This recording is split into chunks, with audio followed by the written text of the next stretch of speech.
एक स्त्री,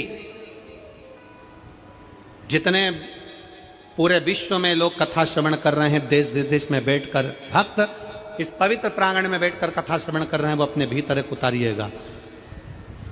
पुरुष और स्त्री में एक अंतर है।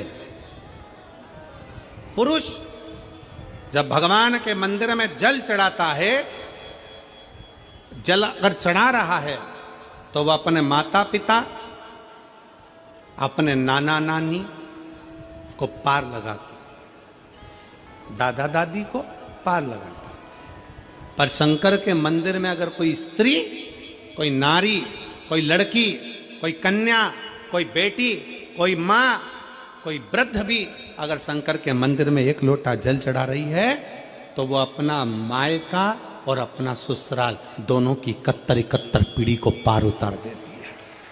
और कितना सुंदर कहा माता पार्वती जी ने भगवान शंकर से अमरनाथ की गुफा में प्रश्न करते हुए कहा कि पुरुष भगवान की सेवा में लगे, भजन में लगे, मंत्र उच्चारण में लगे तो उसका फल पुरुष को प्राप्त होता है, पर अगर स्त्री, नारी अगर भगवान शंकर की आराधना में लगती है, शिव की भक्ति में लगती है, तो हे भोलेनाथ उसका फल किस किस को मिलता है। शिव महापुराण की कथा कहती है, भगवान शंकर का चरित्र कहता है, पुरुष का करा गया पुण्य पुरुष को प्राप्त होता है, पर केवल भारत की भूमि पर एक नारी एक ऐसी होती है, स्त्री ऐसी होती है जिसने अगर सोमवार का व्रत कर लिया, मंगलवार का व्रत कर लिया, तीज का व्रत कर लिया, चतुर्थी का व्रत कर लिया, छठ का व्रत कर लिया, पंचमी का व्रत कर लिया, नवरात्रे के व्रत कर लिए, कोई सा व्रत, कोई सी पूजन अगर भारत की भूमि हो, चाहे देश विदेश की नारी हो, अगर कोई स्त्री व्रत करती है तो उसका फल केवल स्त्री अकेली को नहीं मिलता, उसका फल उसके बेटे को, उसकी बेटी को, उसके पति को, उसके ससुर को, उसकी सास को और उसके मायके को, सबको प्राप्त होता है। ये नारी के द्वारा किया गया पुण्य का फल उसके पूरे परिवार को मिलता है, पूरे परिवार। शायद आप लोगों को मालूम है कि नहीं मालूम, हमें ध्यान में नहीं है, करवा चौथ का व्रत किसके लिए होता है? जम के बोलो जरा, इधर होता है कि नहीं होता छत्तीसगढ़ में? अरे जम के तो बोलो, होता है। किसके लिए करते हो? पति की लंबी उम्र के, ठीक है। और ये पूरी दुनिया जानती है कि करवा चौथ का व्रत पति की लंबी उम्र के लिए होता है।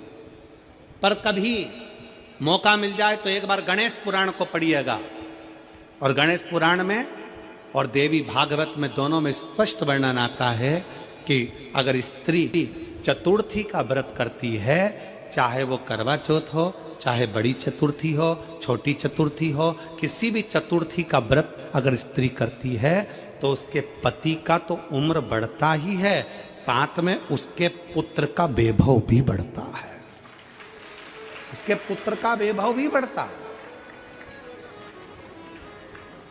उसकी संतान का सुख भी बढ़ता है। तो कोई ये विचार ना करे कि करवा चौथ का व्रत केवल पति के लिए होता है। शिव महापुराण की कथा कहती है कि करवा चौथ का व्रत अगर स्त्री करती है तो पति की तो उम्र बढ़ती है, साथ में उसके बच्चों का वैभव भी बढ़ता है। कोई व्रत अगर स्त्री करती है, नवरात्रे का व्रत कर रही है, नवरात्रे में उपवास रख रही है, उसका फल सबको मिलता है, उसके पूरे घर को प्राप्त हो, पूर्ण घर।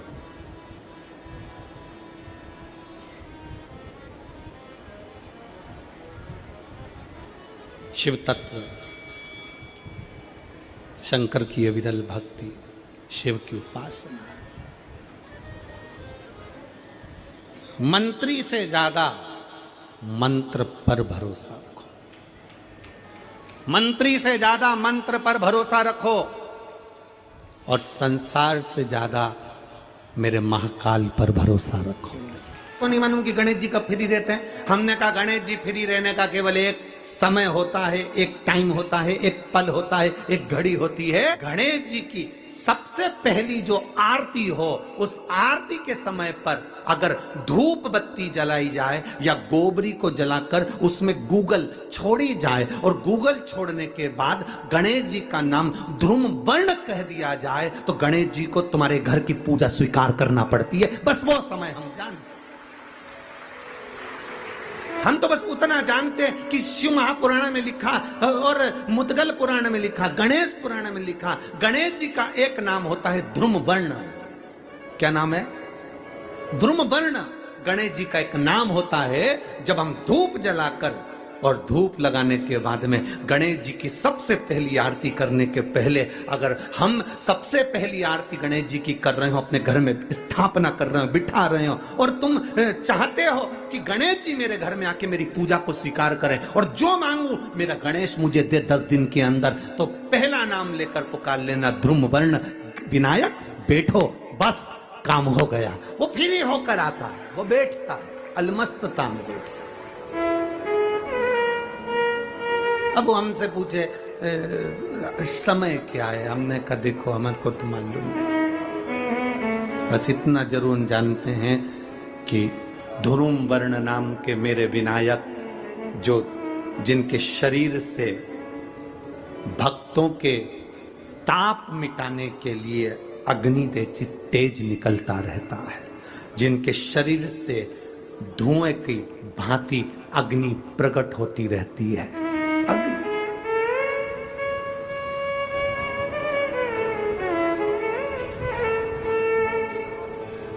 हम तो उनको पहचानते हैं जो दुनिया के ताप मिटाने के लिए प्रगटा,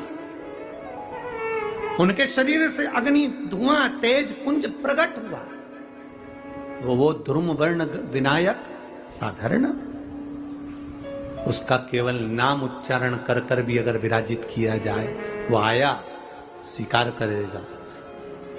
10 आप अभी तक बिठा लेते थे सिद्धि विनायक आओ, मयूरेश्वर आओ, भगवान को बल्लेश्वर पधारो, आपने बुलाया, आया वो, बैठा वो, ऐसा नहीं कि नहीं बैठा, पर हमें समय का भान नहीं हो पाया। हम किस समय पर भगवान को रिझाएं?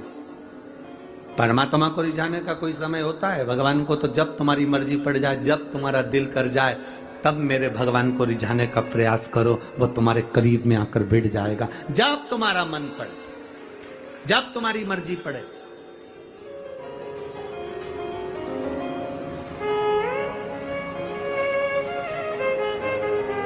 चतुर्थी का जो व्रत करने वाली होती हैं, जो चतुर्थी का पूजन करने वाली होती हैं, उनके भीतर का एक भाव होता है कि जैसे ही शाम का समय आए चंद्रदेव का पूजन करें, चंद्र जब प्रकट हो जाए, कलश भर लिया, उसके नीचे आखा दाना रख दिया, चावल गेहूं जो भी आप रखते हो पूजन के लिए, ऊपर पात्र आदि रख दिया, जलाशय, फिर अपन ने घी का दिया लगाकर पूजन भी कर ली। तो जो चतुर्थी का पूजन करने वाली होती हैं, जो चतुर्थी का नियम व्रत धारण करने वाली होती हैं, बड़ी बड़ी चतुर्थियां करती हैं या उसका नियम धारण करती हैं, तो चतुर्थी का जो पूजन करती है वो किस चीज के लिए होता है? केवल संतान, पुत्र, परिवार, हमारा कुटुंब, हम जिस कुल में हैं, हमारा कुल वैभव की ओर बढ़े, संपदा की ओर बढ़े और उसकी आयु बढ़े, उसकी आयु बढ़े, वैभव बढ़े।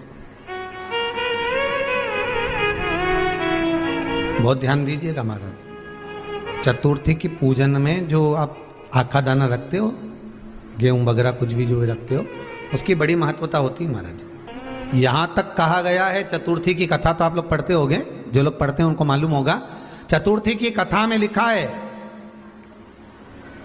चौथ माता के व्रत में वर्णन किया गया है कि वो आखा दाना जो रखा जाता है, मान लो कोई जरूरी काम होता है तभी आखा दाना को रखा जाता है, संभाल के रखते हैं कि हम इस काम के लिए जा रहे हैं और हमारा ये कार्य सफल होना चाहिए।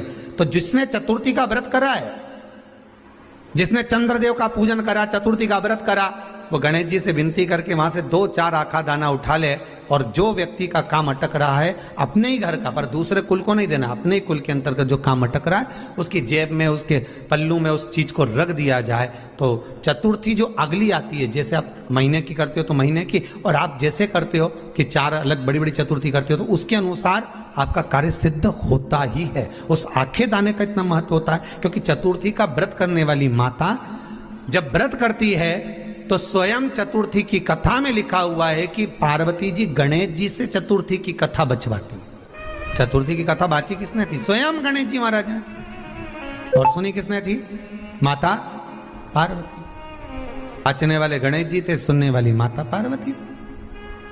तो चतुर्थी की कथा जब होती है तो उसको स्वयं गणेश जी बाच रहे हैं, तो व्रत कौन सुन रही है? माता पार्वती। और आपने जो आखा दाना लिया वो गणेश जी के भाव से लिया, गणेश जी से निवेदन करके, विनय करके, प्रार्थना कर उसको प्राप्त किया।